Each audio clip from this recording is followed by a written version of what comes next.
Dirty Side Supercomputer Initializing, Victoria Online, Analyzing American Grand Prix, Analysis Complete, Supercomputer 6-word synopsis. Spin, Wheel Guns, Airborne, Reflexes, Champions, Seb. Suppose I should load Brian and Rob now. Cue guitar.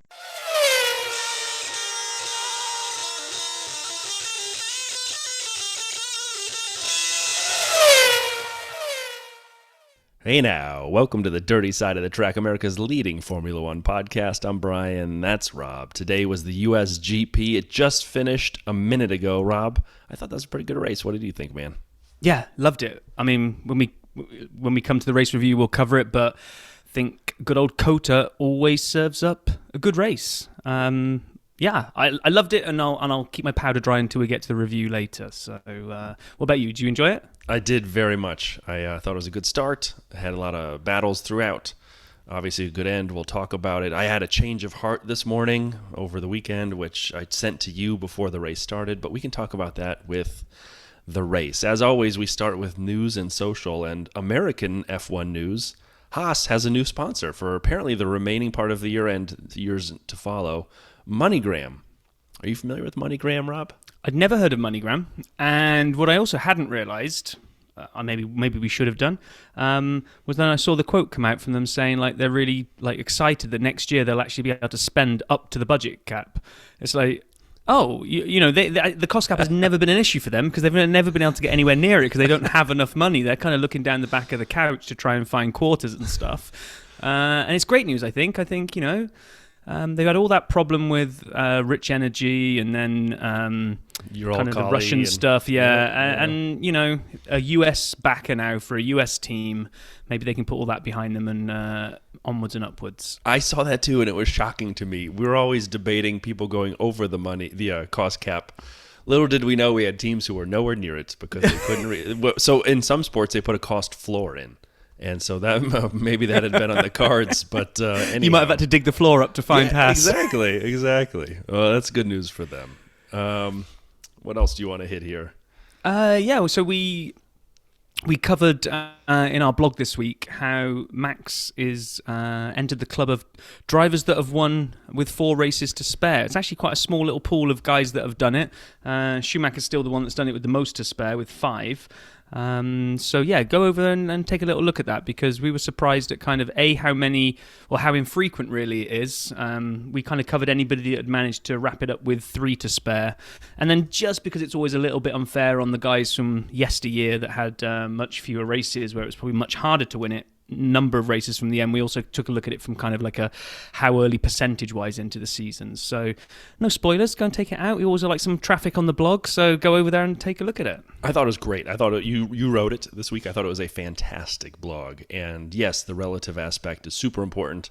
And Rob has a table there where you can kind of see relative-wise who won it the soonest. And check it out. It is a good read. Also exciting, more American news, even though it was the USGP. We got the ESPN's new F1 deal in the U.S. is finally confirmed, running through to the end of 2025 with at least 16 of the races on ABC or ESPN. I don't know what that means with at least. I would assume all. And Burke Magnus had the best quote, "We're up 30% over last year."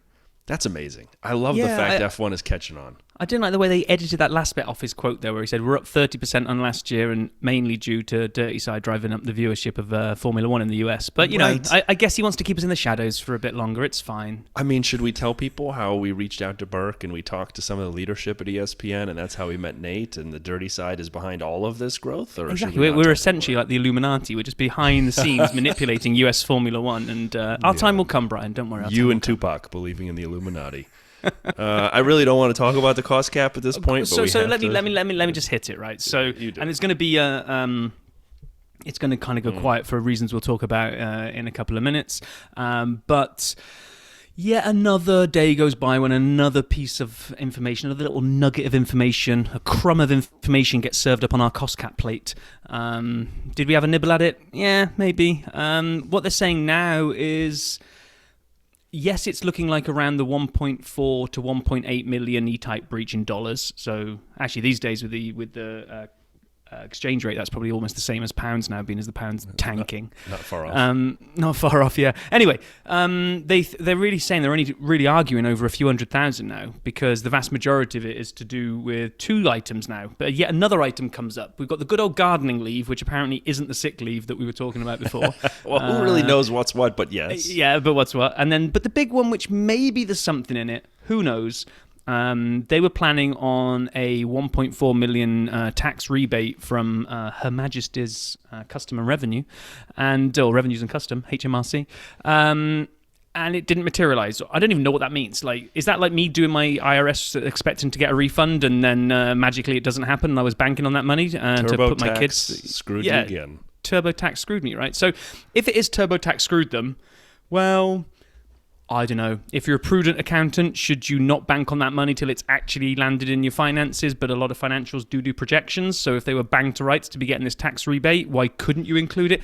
God knows. And probably by this time next week, it'll have nothing to do with the tax rebate anymore, and it'll be to do with a pot of gold that they found at the end of the rainbow. I don't know. But you said they do projections. Anyway, yeah, that's the weird American thing. Did you see the penalty though that everyone was floating that apparently they'd offered to Red Bull was a 25% reduction in wind tunnel time? So now that's completely a rumor, but that was pretty popular for a couple of days. First off, 25% is a lot. That's, I think, too much of a reduction in wind tunnel time. But who has been saying it would be a reduction in wind tunnel time the whole time? That's right. It's that's why you're latching onto a random rumor, because it makes you look good in the short term. Darn tootin'. And why shouldn't you? Why shouldn't you, hey? I mean, hey, if I can retweet my own tweet, then let's do it. Oh, I wasn't going to go there. I was going to let you off on that. Oh, come on. Hypothetically, the main account is both of us. But anyway, I retweet your stuff all the time. Should I stop doing that? You just retweeted your own tweet within about 5 seconds you write in your first tweet. Because I popped over to the first thing. Okay. Speaking of very American things to do, Logan Sargent may actually be in a Williams next year. It was fascinating after the practice sessions that came out, Yost Capito, that they plan on putting Logan Sargent into the Williams next season, assuming he gets the requisite points in Formula 2 and can confirm his super license. And if I have this right, because there were like 8 versions of this over the last 24 hours, he's currently 3rd in the F2 championship and would need to finish the championship 6th or higher to have enough points. There are 2 races left. I think they're both in Abu Dhabi. Okay. That makes sense, because I was looking at your notes you'd written here, and I don't like to correct you when you're wrong.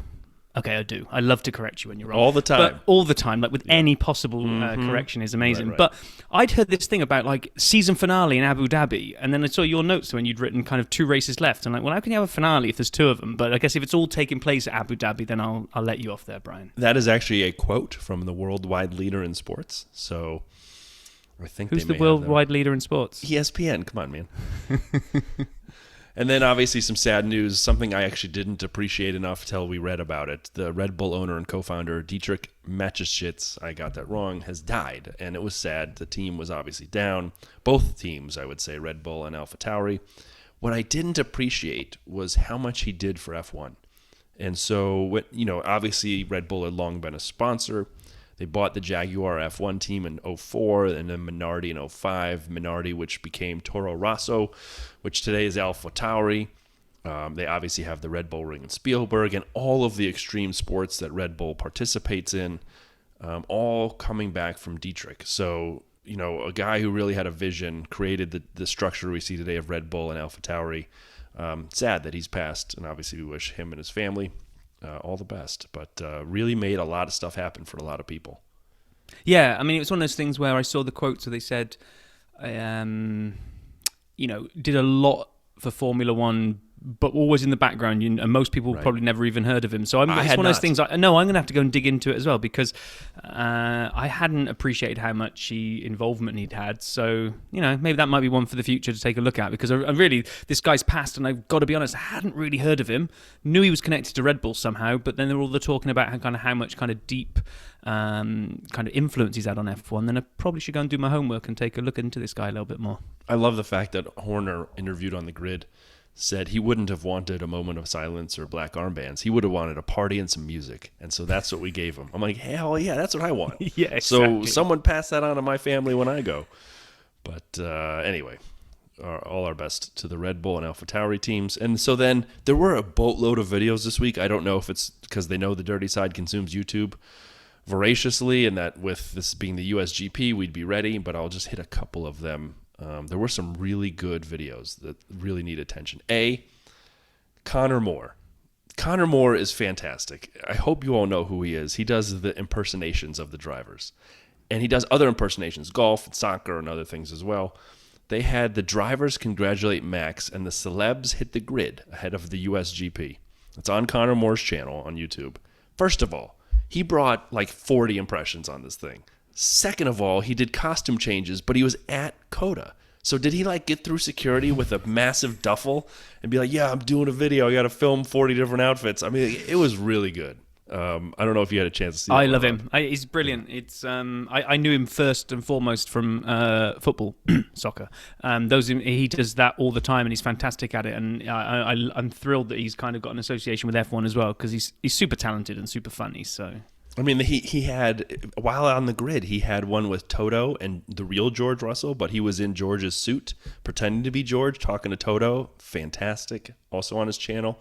And then on Sky Sports, they had him talking to Anthony Davidson in the Sky Sports pen, and the real Carlos Sainz came in, but he was impersonating Carlos Sainz, and that was shown today. That was fantastic. Our friend of the pod, Nate Saunders from ESPN, interviewed Lando Norris about the relationship with Daniel Ricciardo and what he's brought to his approach. Really good. It's on ESPN. It's about 7 minutes. You got to go watch it. And then McLaren had possibly the greatest video I've seen in a while, Tattoo Roulette with Lando Norris and Daniel Ricciardo. It is fantastic. It's 9 minutes long. If you've had Chipotle last night and you're on the throne for a while, check it out. But it is so very good. It is by far the best McLaren video with Lando and Daniel they've done. And one last one from Lando that I would highlight this week. It was on GQ Sports. 10 things an F1 driver Lando Norris can't live without. It was fun to hear him kind of talk about the things he did. He then did a Am I the Real Lando Norris on British GQ. That was terrible, so skip that one. But go for the 10 things Lando can't live without. And as we close this, I have to give Rob a shout out. We did a Dirty Side video about collecting 100 seconds of DRS contributions and asking you all to participate. And it was the A-Team version of it, and it is so very good. So, Rob, that was my favorite video of the week. I was giggling putting that together all the time. I used that voice modulator and kind of just slowed it down. I couldn't match the American dude at the beginning of the real A-Team, but no, that was super fun. I really enjoyed that, and I think there might be another 80s show-based DRS call to arms coming to a YouTube site or channel called The Dirty Side very soon, because I enjoyed it so much, I'm going to do another one. You can't stop me. Nice. Oh, man. All right, okay, I think that wraps up News and Social. So we should jump into a race week. I wasn't really going to give practice too much airtime, given that there's quite a lot to talk to about the race, but do have to talk about one thing. We both traded some notes on this one. The abomination that was the weird test tyre thing. Like, I tuned in for FP2 and they went, oh, it's like a bonanza 90 minutes. I was like, woohoo, 90 minutes, excellent. And then I watched them do these weird laps on tyres that they apparently didn't know what they were. It was like some kind of like any flavour beans where you, oh, yeah, that's vomit. Tyre roulette. I mean, it was crazy. And yes, I loved the extended time. I feel bad for people. It's like, so there are people on F1 Twit who go through this, and there's people who say, I can only make it to Friday, and I'll be there for both practice sessions Friday. Well, they got screwed because the second practice, FP2, was almost exclusively on the random tire of choice, Tyre Roulette. The drivers didn't know what it was. Pirelli's trying to take information from it. They're just black-walled, no clue if they're softs, mediums, hards. Who knows? They were slicks, at least. They weren't wet tires. Yeah, that was just boring. Weird. It was weird. We didn't learn anything. So the FP3 then was kind of, well, it was kind of fun, but it felt like they were all like just trying to have to kind of like, it's like cramming your homework when you forgot to do it the night before. You've got to try to get it all in now in FP3. So it was kind of fun. I mean, There was some bad luck in there, like Mick literally going past the entrance to the pit lane and then losing his gearbox and having to kind of like trundle around in first for the entire lap. So he basically got almost no time in FP3 at all. And it's a slow news day when random things start taking over. Now, one of them was talking about, I think it's Albon, his girlfriend is Lily Mooney, who is a pro golfer. And she got a shot in the pits, and they started talking about, well, I'm sure Albon doesn't beat his girlfriend very often, and actually I'm not even sure he's that great. And then this whole discussion about this kind of F1 leaderboard of golf kicked off. I didn't know they all went and golfed together, but it sounds like there's a group of them that do. I mean, I guess I shouldn't be surprised about it, but that needs to be a video, if it's not one already, that you've seen on YouTube. Well, they did a golf thing with the drivers this weekend. I haven't seen it yet, but I'm sure it'll be coming out shortly. However, yeah, Carlando golfs, and he's brought other people with him. Both of them have, and it's sort of infecting the F1 drivers. The thing that confused me in FP3 before we moved to quali was Danny Rick, and he had the brake problem, right, where the brake pedal wasn't working right. And so they brought him in, and you could see him. They opened the top of the car, and they went through, and they were messing with the pedal itself. And they sent him back out. And maybe I'm wrong, but they showed his brake pedal. They have a camera there, and they show it from inside. And the commentators keep talking about how his foot is flapping around left and right. That was his pant leg. It was his pant leg. It was the fire suit pant leg. No, not even that. Like unless they've got a different feed, they kept saying like, was it? Oh, one of the commentators was like, Jensen, amazing. It was Anthony, Jensen saying, yeah. I can't believe he takes his foot completely off the pedal. And I'm looking at that McLaren logo on the underside of his shoe, and it doesn't leave the pedal at all once. I'm like, have they got another camera looking at the other foot? Because and I'm not seeing it flapping around was his pant leg or fire suit leg, which is going furiously back and forth. But it had I don't know nothing what they were. to do with. Do you know what they were all struck by? I was hoping they had a smaller monitor than me and couldn't tell what the hell they were talking about. Do you want to know what they were all struck by? Because it wasn't just these guys, but it was also Ted and all of them. Oh my gosh, if you were doing a drinking game this weekend, for every time they mentioned Brad Pitt being in the pits, I swear to God there was like this man crush going on everywhere, that Brad just arrived and it just kind of permeated, he's the alpha male, and they were all just like, oh, let's go for Pitt in the pits again. I was like, oh my gosh. Okay, so the cheesiest thing is someone made him a media jersey, a smock, and it did say pit lane with 2 T's, like a pit lane pass. That was horrible. He's no pit lane Paul. No, he's not. And they were very, like you said, fawning all over him. I saved that for Charles Leclerc. And on that note, let's move on to quali. So then we get into quali on Saturday, and we have Q1. It was surprising to me that we lost Esteban in Q1. I thought it was relatively straightforward quali, nothing for Q1, nothing crazy. K-Mag out, Daniel Ricciardo out, which at this point is no longer a surprise, I'm sorry to say. Esteban out, Mick out, and Latifi out. I would say usual suspects from the usual teams, except Esteban. I was so shocked by that, especially because his teammate, Fernando, was 7th. So that's a pretty big delta between teammates in my mind. Yeah, I mean, I'm going to be completely honest here and say I barely saw much of qualifying. Snatched little viewings I was able to do. I was timing at my son's swim meet, so literally every time... time themselves. Don't you know you run America's leading Formula One podcast? We need your attention here, brother. I literally, the thing that went on my side was that they were the long distance events at this point, which means the kids are in the water for a good 4.5, 5 minutes. So literally once that timing thing went, meh, I could start the watch, then I could go and hide in the corner and watch for 4 minutes. And as long as I remember to run back over and stop the race and start the next one, I was okay. So yeah, I mean, I saw that.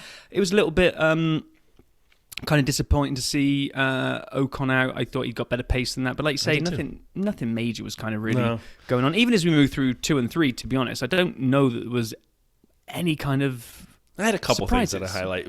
Lance Stroll was my big highlight. But so Q2, Norris, Albon, Vettel, Gasly, and Tsunoda were out. Wait a minute. Did Joe go over track limits and he lost his time and then Norris became safe? That's what happened. I was surprised by that. The track limits coming in hard and heavy and almost playing a role in the race itself at the very end. Yeah. Didn't, but got close. And other than the top teams, there were some single teammates now through after the big three. We had Fernando, Lance, Valtteri, and Lando making it into Q1, which was fun. Obviously, Charles, Max, and Carlos and George were the fastest, but something that they had a couple great stats. as we entered Q3. Ferrari had never been on pole at COTA, and the last 9 races have been won from the pole, which is a horrible stat to learn. The second one. The first one was fascinating. Obviously, in Q3, Carlos comes through, earns it ahead of Charles, so it wasn't given to him by penalty, as had happened to him at Spa. So I thought that was it was a fun Q3. Carlos really pulled the time out.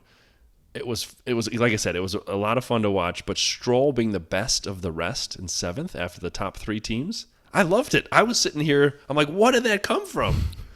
It's not raining out. I mean, that's when Lance is best. But he really put in a banger there. Yeah, no, he did. It was an absolutely worldy of a lap, and I was like, "Oh, excellent! This is going to be great." And then we come to race day. So I got to see the start today.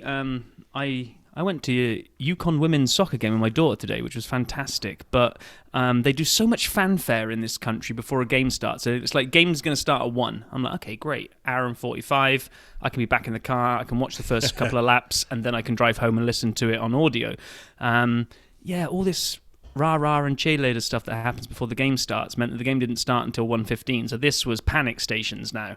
So I'm walking back to my car, like everyone's all in their Yukon gear talking about the game. I'm walking, almost bumping into people because I'm holding my phone and watching the race start. And I audibly, there were people alongside me, when Sainz makes that first corner, cuts in, and George tags him out.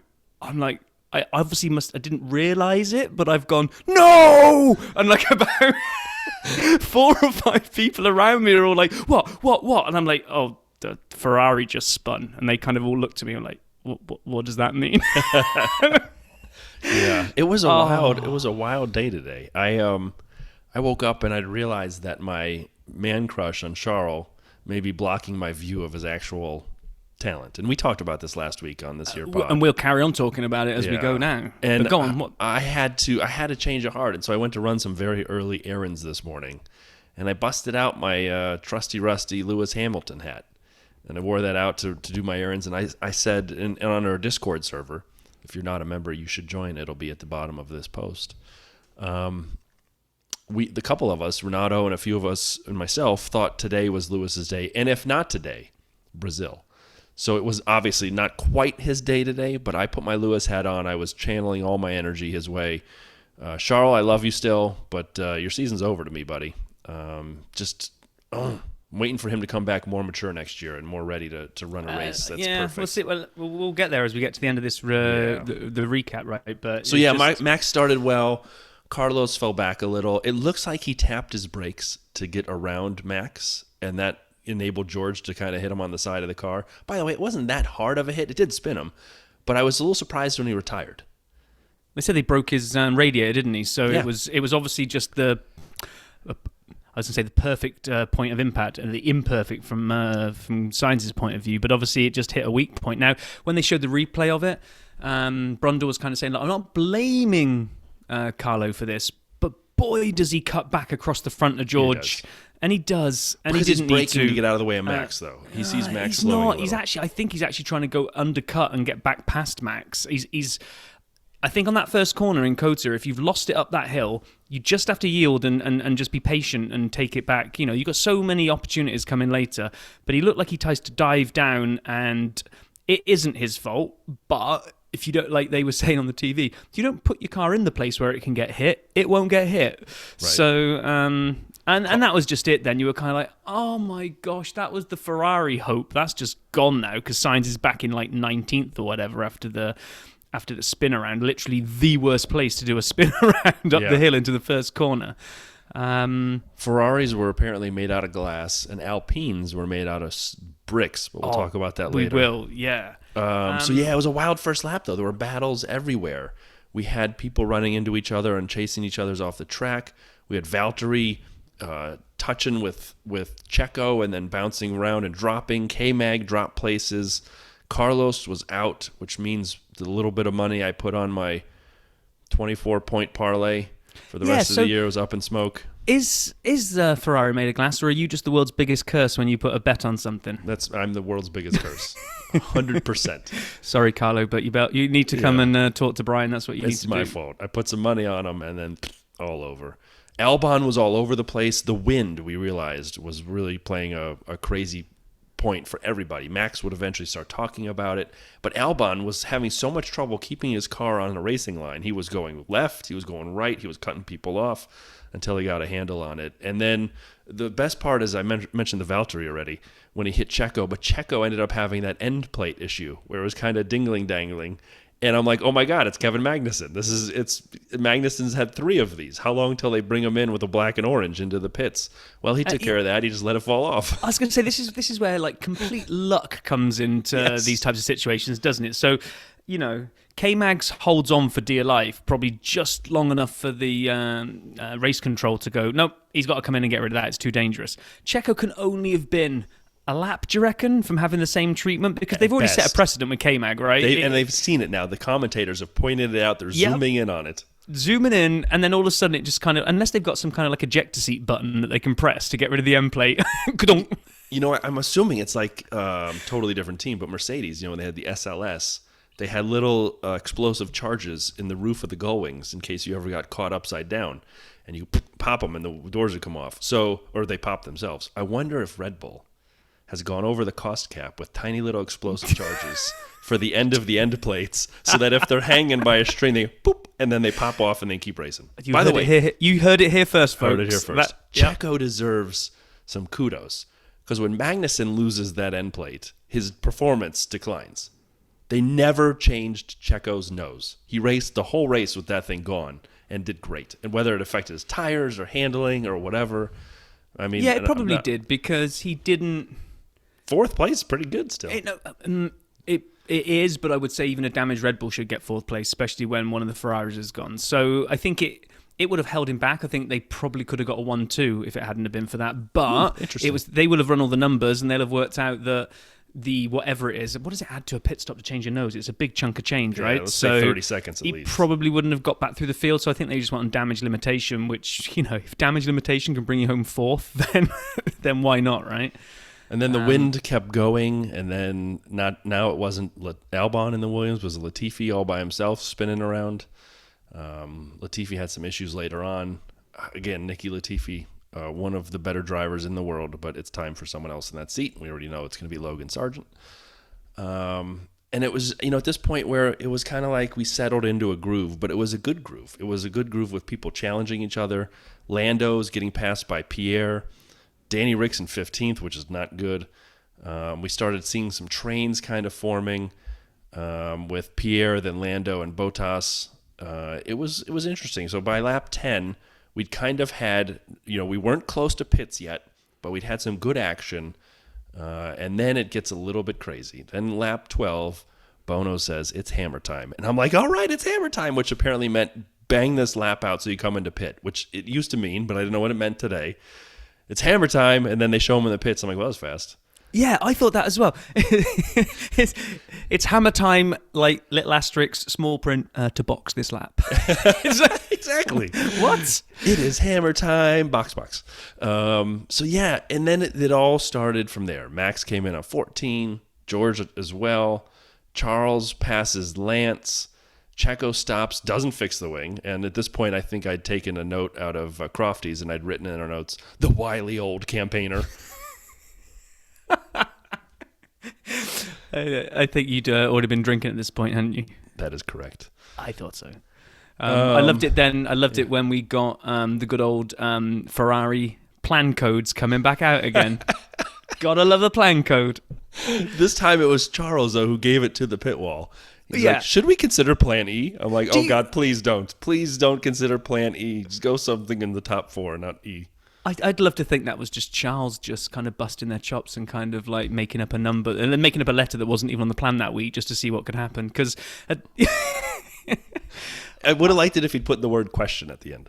Should we consider plan E? Question? That would have been fantastic. I think we should have just awarded, there should have been bonus points made up just for that if he'd asked that. There you go, a bonus 300 points, Charles. You are the world champion. Should we consider plan E? Question. But he didn't do it. Oh, man. Right, where were we? Okay, so then we get the first kind of black and white flag start dropping, which will kind of rear its head later again.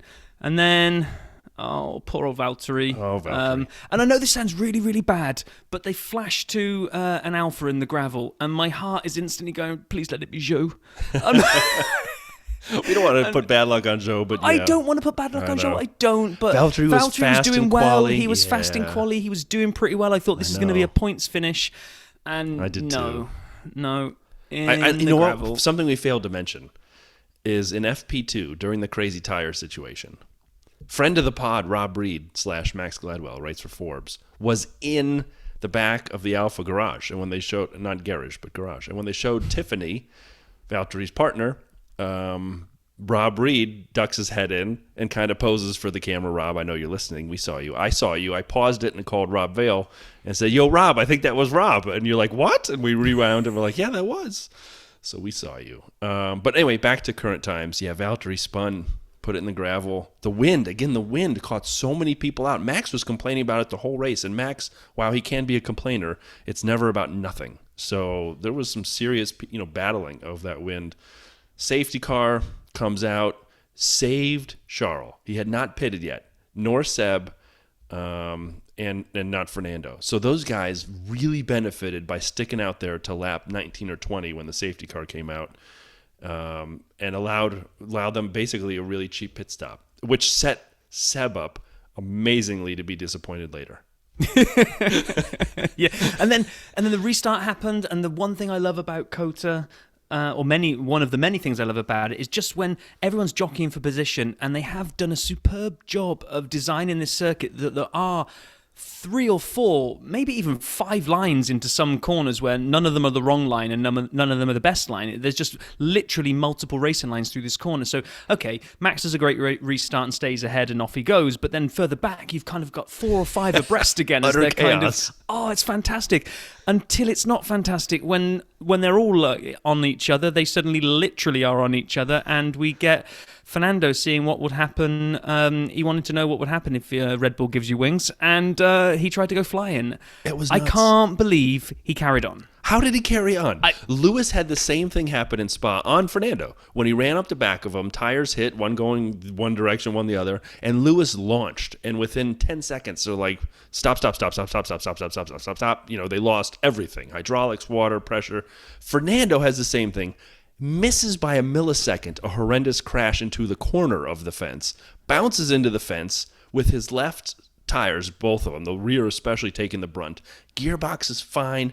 Tires are flat but fine. The car is fine. What? He was a 747 for a couple minutes, came down to land, and continued to race. It was like watching Knight Rider. I think someone should be able to put kind of like the Kit Turbo Boost sound effect to that, where and it's like, what is going on? And I'm like, well, they're both out. Safety car, there's bits and pieces of car everywhere. Right. And then all of a sudden the commentators are like, well, it looks like Alonso's going to be able to carry on. I'm like, what? I hadn't even clocked it at that point. Lance still sitting there in the middle of the track, and I'm like, where's Fernando's car? Oh, he's carrying on to the pits to get new tires. Are you kidding me? I'll tell you what the commentary was. The commentary went something along the lines of, and it's great to see that Fernando, and I thought the end of that sentence is going to be, is moving and he's out of the car. It's great to see that Fernando is going to be able to carry on. I was like, what? He has jumped 4 school buses and he's back in the race. So then we had the whole debate as to whether it was going to be a red flag or not. I'm going to say kudos to the track marshals for very quickly, it seemed, identifying to clear one side of the track and get rid of all the small debris while they worked on all the big pieces on the other side, so that the safety car could kind of help them tiptoe round and go round that. I thought it was really fascinating as the race went on for the next few laps. It kept coming back to the onboards. And again, I've said this a couple times this season, but if you doubt at all that F1 drivers are the best in the world, watch them come up on this accident. Smoke, chaos, debris, pieces flying, things were bouncing off Lando's halo. If you saw that, almost hit him in the head. Mick comes up on it, Esteban on his outside at speeds that we can't even comprehend, and they somehow dodged most of the debris. All of the cars caused no additional injury. It was unbefriggin-leavable that no one got hurt in that situation, and especially that the Alpine kept driving. But wow, like I watched Mick's on board, and I thought he got past. It turns out, I don't know if Esteban gave the spot back or what, but as soon as they were racing, Mick was ahead, so he didn't get past. But just watching it was, man, those guys, their reactions and their ability to get through that is amazing. Yeah, it really was. And then then we went racing again. And it is a great equalizer. We all love a safety car. If we don't, as long as no one's got hurt, we love a safety car because it kind of re-energizes the race. And off we went again. And Seb was sixth. Seb was sixth. Both Hasses were in the points. Lando was, though, reporting damage to the car. They said there was some debris in there. And I thought that was going to be Lando's day done, but it turns out, as we'll get to later, it wasn't. No, he was just getting started. And then we had, for me, I think one of my favourite overtakes of the day. When Leclerc went up the inside of Checo in the braking zone. He'd gone a couple of times. He'd gone wide. He'd had to go off the track to avoid collecting both of them, which is pretty responsible because I think it would have been easy to just collect both of them. But then he pulled it back. I thought he's not going to go for it here. There's not enough of the straight left at this point. And then he just hit that braking zone absolutely superb. And I think Checo tried to say that he left, you've got to look at the track limits. I think he's on the exit of the corner. All four wheels are off. They weren't. And Checo will see that on the replay. They weren't. Yeah, I loved it. It was very aggressive. Or, as it would be better if they did. Very aggressive. I loved it. That was 2021 Max in my mind. Such a good overtake. But that's what Max did last year, and we were okay with it. And so I'm happy we're okay with it. I'm happy okay with it. Just part of me is just kind of going, where's this Charles been? Yeah. I just, as much as he battled back, no, we'll come on to it later. My annoyance at Charles. Yeah. So then we get a DRS train. At this point, it continues the train. We have Pierre, Yuki, Lando, Mick. They cut to Ed Sheeran and Stefano Domenicali, and I thought it was Tim Cook, or as Donald Trump will call him, Tim Apple. And I saw them in this room. I'm like, is that Tim Cook? And they don't mention him. I go, Tim Cook's like he's the head of Apple. I mean, like, you should mention him if you're going to see Ed Sheeran. And they didn't. I'm like, maybe it wasn't. Hold on, it was. But then Max complains about drivability and the wind 7 more times. Hamilton somehow, amazingly, stays close. And at this point, I'm like, I don't know how Hamilton, we find out afterwards they'd done some upgrades to the Mercedes still.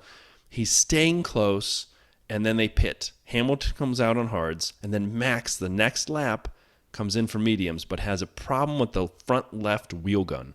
And the gun didn't register that it had put the wheel on. The torque light didn't come on, so they brought another gun in, took him forever. Max, of course, took it in stride. Beautiful, effing beautiful. Calm down, Max. We're in this together, his race engineer says. Yeah, Max gets really hot when something doesn't go right. If you remember his fuel situation from a few races ago on quali. Anyway, but Charles is able to pass in the pits, so Max comes out third. Effectively. In the race, they're not at that point, but given there'll be more stops, he comes out third with a lot of people on one stop. At this point, Checo's in first on one stop. Seb is in second. Love it, on one stop. Then we have the two stoppers, Hamilton, Charles, Max, which I just mentioned, effectively really the 1, 2, 3. George fourth, and K-Mag hanging around the back saying, hey, guys. And then it comes out that Pierre didn't serve the penalty correctly. How do you mess that up? Like, I know you just go too fast, right? It's 4.8 seconds. You're like, done. Start the tires. Like, how do you do that wrong? Yeah, I know. I love the fact that for all of what you think is kind of almost interstellar technology that runs all of F1, that it feels like for the 5 second, it's just a guy with a stopwatch, and he's able to just kind of go click. He's got that one flag. Yeah, holder 4.9. That's good enough. Off we go, lads. I'm sure it isn't, but it just feels like that part of it is still kind of exceptionally amateur. Totally. And then people start pitting more, and this is where I almost passed out. So on lap 39, Max and Charles do a switcheroo at turn 1. That's some good racing. And then Seb is in the lead because of pit stops. Sebastian Vettel, retiring in what we'd been calling a trash can for half the season, is in first place at Coda. I was running around so excited. I could not get enough of this, put it right into my veins. But then wait, 2 laps later, it came apart so badly.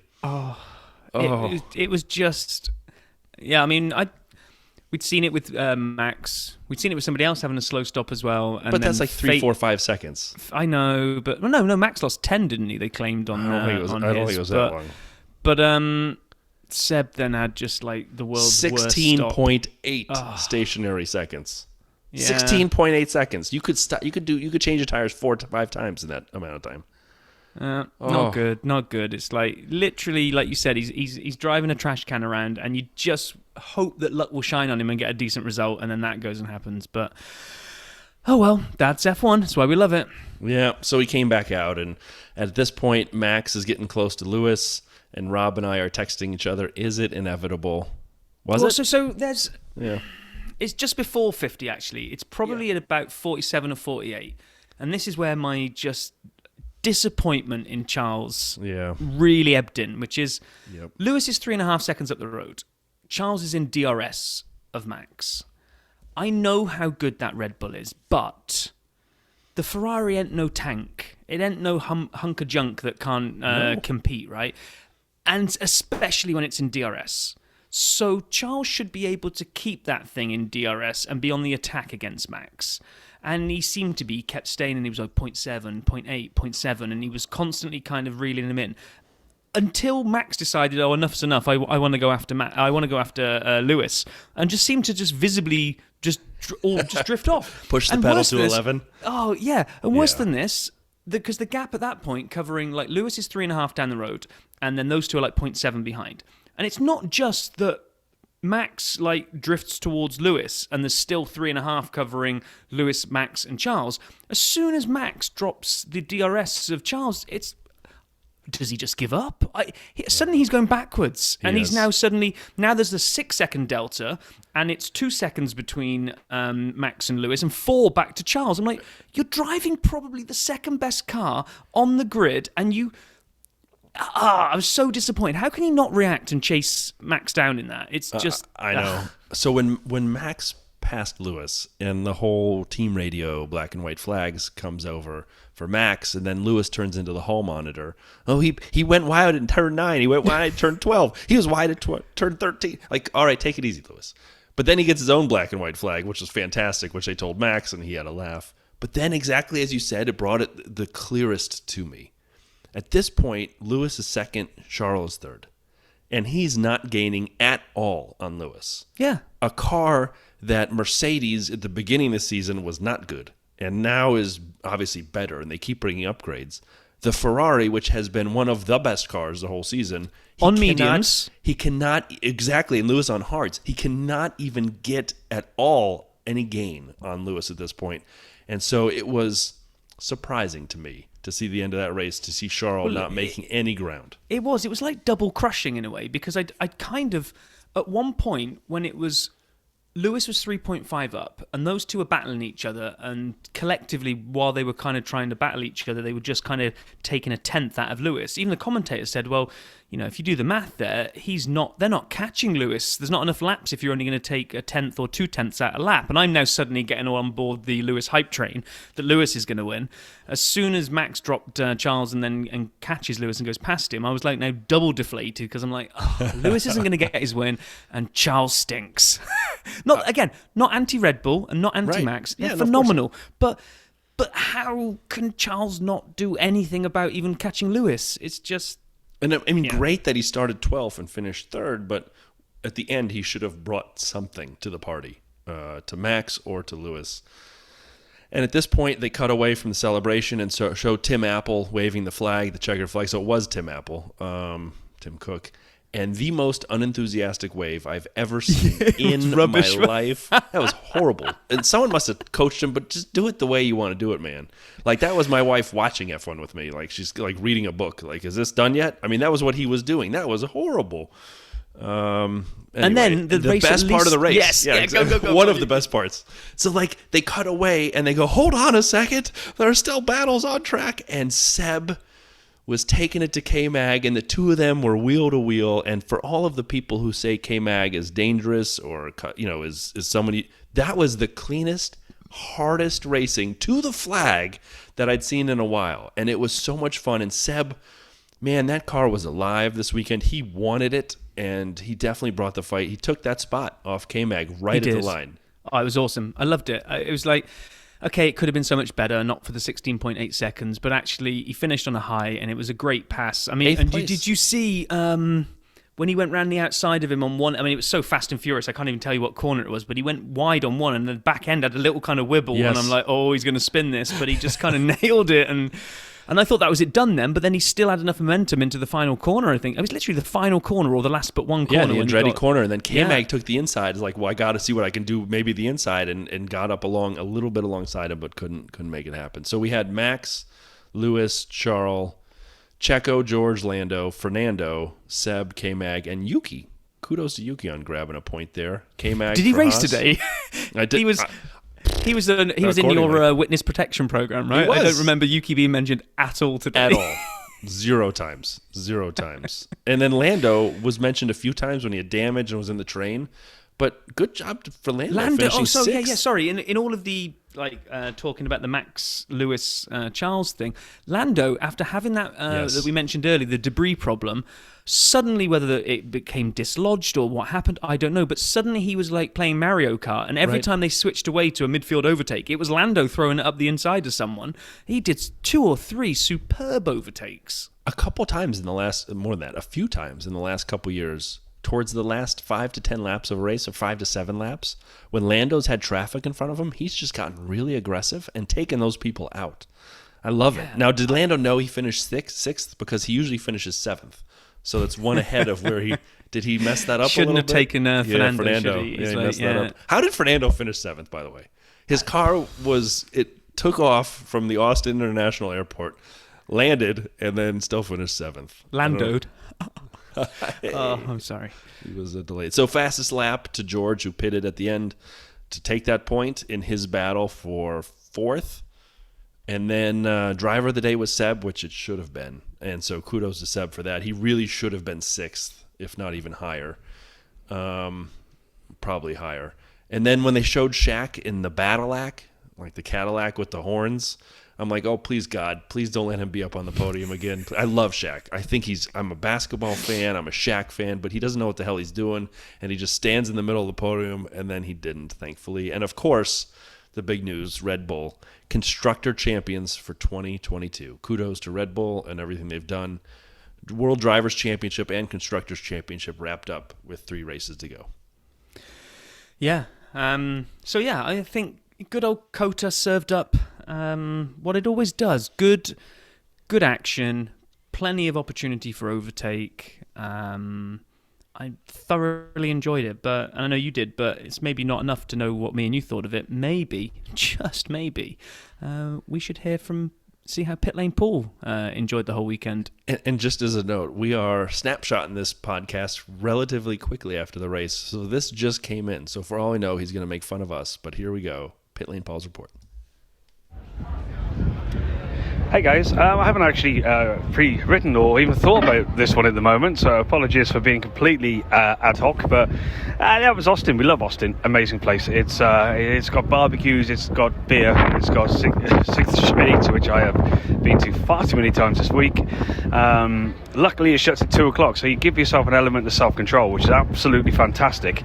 The trouble is the later it sort of gets, the more of a challenge it is to get as much as you can possibly into by that time. So I can confirm I did a good job on every count, and tonight will be no different. Huge congratulations to Red Bull on the constructors. For me personally, look, Mercedes has been my team, and to see them lose it is sad, but they thoroughly deserve it. And on a weekend where they've had the news they've had, it's even more poignant. So I got a lot of love for a lot of the guys there. So delighted for that one. Friday was Friday. We did a pointless tyre test. I mean, if Fridays were pointless at the best of times, I mean, this one was double pointless and absolutely rats. So the less said about Friday, the better. Saturday, qualifying, no real big shock. Sainz pulled out at the end, as you saw. It was, no real big issue. And then the race, again, it was as expected, really. I mean, apart from pit stop issues, which seems strange. I mean, Red Bull don't tend to make many issues on pit stops. They're normally quite efficient, but that's how good that guy is right now. You need to, to have that sort of setback. He just gets on with it. You got to take your hat off to Max. He's pretty, he is a pretty special driver. Seb Vettel, we're really going to miss him next year, aren't we? He's got a little fight back the last few races. He's had a lot of fight. He's had a lot of heart. And that's really my race review. It was good. It was actually a good race. Lewis in front. It was entertaining. Lance Stroll. I mean, nothing's happened about that guy yet, but the move he done was outright ridiculous. I mean, if he doesn't get a significant penalty, and even a race ban is worthy of that. It was absolutely crazy move. And that's the difference. A little tweak left. You can see in the mirror, his steering wheel change. Just for me, look bizarre. That was about it, really. It was exciting. There's a lot you could talk about with it. I'm pretty sure you guys have just spoke about that for the last hour. It was enjoyable. So now, off to Mexico. We're gonna dust ourselves down tonight. Get back out onto 6th Street for one last blast in Austin. Slip my leathers on, because Belcher's been riding a Harley Davidson all week, so I might have to take that one back to the hotel, which will be fine. So, pair of assless chaps, nice cowboy hat, ride back down the I-885, whatever it's called, and then head out to 6th Street tonight, fly to Mexico for a dodgy moustache and a hell load of tequila. Take care, guys.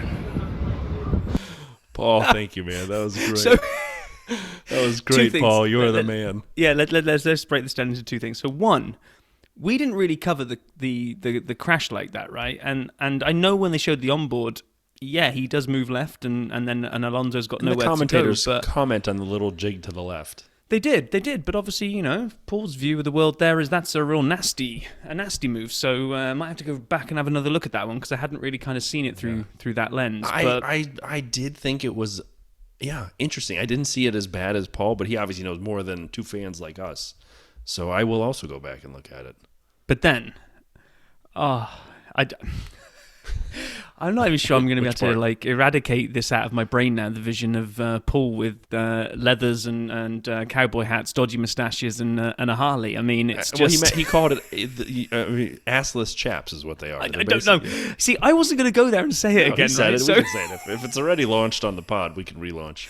Oh no, I know. I was just trying to not make it sink into my brain, so that when I close my eyes tonight to go to sleep, I don't think of Paul in assless chaps. Oh jeez. So.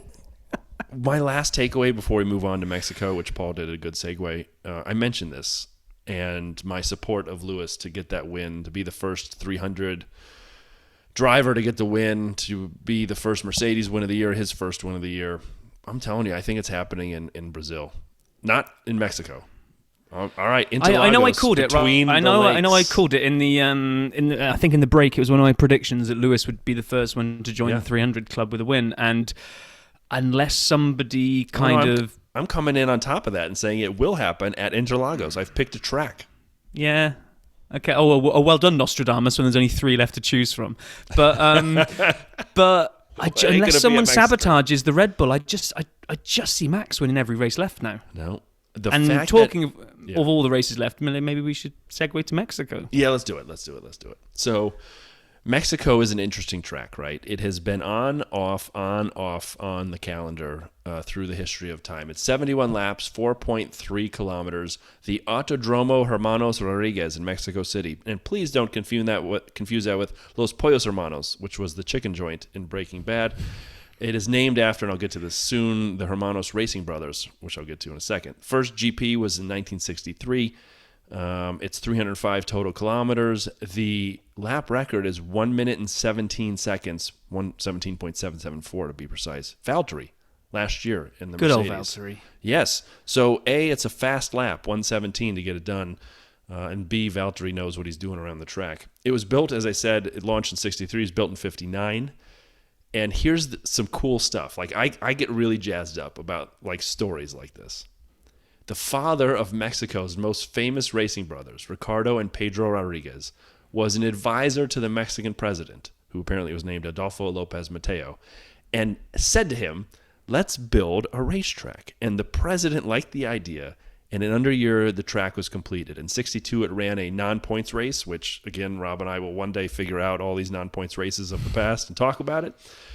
But the reason it's named that it's named because of Ricardo and Pedro Rodriguez is because they are two of the 6 Mexican drivers to ever be in F1. There have been, as I said, 6 drivers. They are Checo Perez, who has now 4 wins.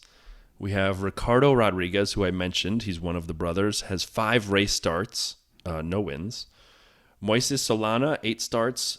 Pedro Rodriguez, who is probably the most famous driver, or most successful driver, I should say, before Checo, has 2 wins in 55 starts back in the 60s. Hector Ribaque, and then Esteban Gutierrez, who we all remember if you watched F1 in the teens, 20 teens.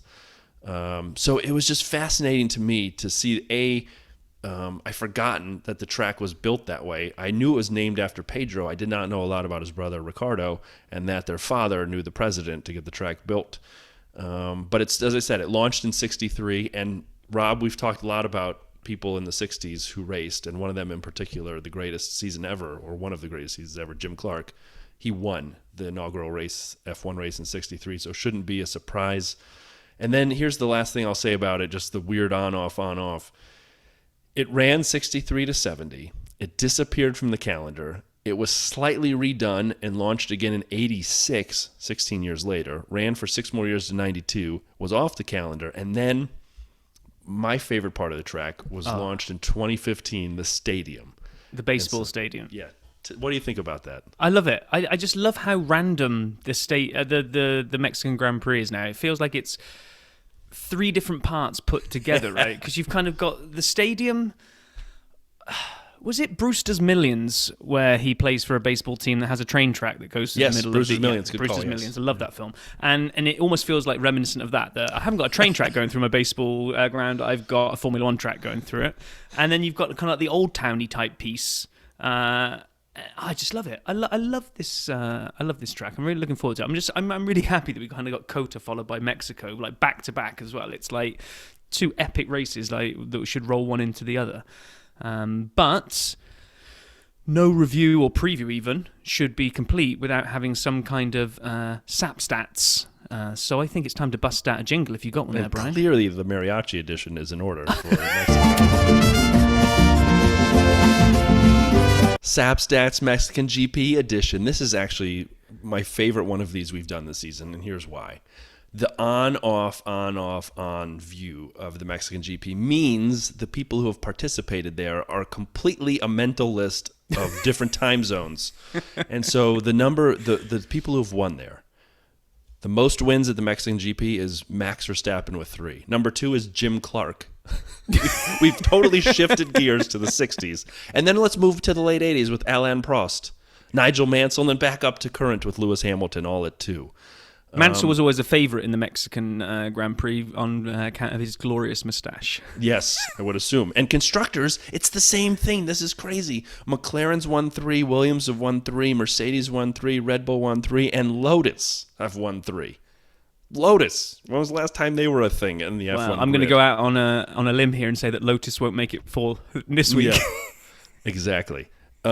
Just as we learned with COTA, where now the winners have all come from the front row, I guess Max being the first non-pole winner in the 9 races, only one person's ever won in those 21 races in Mexico outside of the top 4. So you want to be in the first 2 rows to have a shot. And the last thing I have about the Mexican GP is the number of laps led. And again, I do all kinds of different random stats and research as we prep for the next week. And we all know Mexico City is, very high up in the air and blah, blah, blah. But the fact that... Do you mean altitude-wise? It's not like the floating city from, I was going to say Star Wars, but you've never seen it. Yeah, you know what I mean. But the drivers who have led the most laps, this is an amazing list throughout time because of those periods where they weren't racing. The most laps led so far, 203, Max Verstappen. Followed by Jim Clark from the 60s. Then we're going to go to Senna and Mansell. And then we're going to come back to modern times with Hamilton, 5th with 90 laps. But then we're going to go back to the 80s with Alain Prost. And then Jackie Ickx. And then Nico Rosberg. What? These are amazing drivers throughout the history of F1. And they're all hodgepodge together because the people who ran in between them weren't there because Mexico wasn't on the calendar. So I am incredibly excited it's on the calendar. Like Rob, I love the stadium. I love the podium celebration in the stadium. I thoroughly hope Checo's on the podium because that place will just be a loud, raucous event. I cannot wait. It's similar to kind of like you want Lewis or any of the UK lads on the podium in Silverstone. It just makes something more special about the whole thing. And you're right, a Checo win next week would just... It would be glorious. I got to be honest. It would be absolutely amazing if Checo could win it next week. Like I said, I got a funny feeling that unless someone sabotages Max's car, I just don't see it happening. No one just seems to have the sheer determination that's needed lap after lap after lap after lap. Lewis has maybe, but just doesn't have the car underneath him right now. I would say Charles does have the car underneath him and doesn't have it. Yeah. Lewis in that Ferrari catches Max today. That's what I'm going to say. I think you're probably right. That's why I'm all in on Lewis. I don't think it's happening in Mexico, though. I don't think that track suits him the same. Yeah. And Mercedes the same. I agree with you. It's a Max show. I am, however, like almost all in on Checo on Formula Market. Dagan, what's up? And so I am all in on Checo, hoping for a Mexico win so I can sell those shares. But yeah, I'm excited for the race. It'll be fun. I think we're going to have a lot of people in this one. I think we're going to see a lot of constructors having a shot at podiums. What's the thinking about the new cars this year and the layout of Mexico? We saw today, right? There was a lot more. They mentioned it in the commentators said last year there was because of the way that the tires get chewed through at COTA. There's a lot of lifting and coasting or backing off, a couple of laps of attack and then back off, and we just didn't see that today at all. Mexico, a bit more twisty turny, right? Yeah. So I don't know. You might be right. You might well be right there, Brian. That we could see because if they can all follow, we do have some decent overtaking spots. So yeah, I'm really looking forward to it. Well, let's not preview Brazil and your claim until we get to the right point. But I don't think you're right.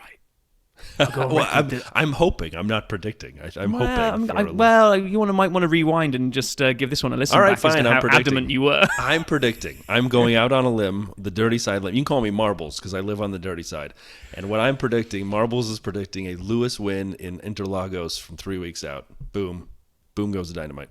Okay, and I'm predicting Max to win. Although I'd love Checo to win next week, I'm saying Max takes next it. week. I got was Max just looking at the track. Just quickly Googled it, the track layout again, just to refresh my brain. And it's the two straights and the straight line speed of Red Bull that's going to do it. The twisty turny sections are going to bring kind of Ferrari and Mercedes back into it, but we've got a decent couple of straights there that. I don't know how it's not a Red Bull victory next week. Now I said it that way on purpose because I think if it's close. Do you think Max backs off a little and lets Checo take it at his home race? I don't think it's in his DNA to. And I don't think it is either, but he's a massive competitor. So yeah, I would hope he would do it. No, I wouldn't. I don't. I would. If you're Checo, do you want to win it like that? No, I don't want to tell me. Don't tell me. Don't just. Oh, I had a drivability challenge. What strat should I be on? And one lap instead of 117 is like a 217. Whoops. You might see through that. Yeah, anyway, we're rambling on now, so we're going to roll straight into race week again tomorrow, where we will look forward to Mexico. And like Brian mentioned at the beginning, we put it all out there with an A-team call to arms to have you guys come and join us on 100 Seconds of DRS. We would love to put another 100 Seconds of DRS in next week's episode for our Mexico one. So please, please, please, come on. You've heard you don't need to be an F1 expert. You don't even really need to be certain of your favorite type of cheese. Just come on, hang out with us, talk about F1, and add your name to the list of I was going to say celebrity, but it will be celebrity one day. Once we're big, you'll be glad you came on now in the early days. Yeah, get in now. Mike is off vacation. He's referenced he may want to do it, and you may meet Mike next week. But if you don't, it's Mike. It's on Mike. It's on you, Mike. Anyway, all right. Thanks everybody. We had a wonderful race this week. It was fun watching it. We will have fantasy updates next week. As we said, it's not updated yet because we kind of did this quickly. So anticipate that coming. The USGP fantasy next week. And thanks, everyone. Be well, be safe. Have a great week.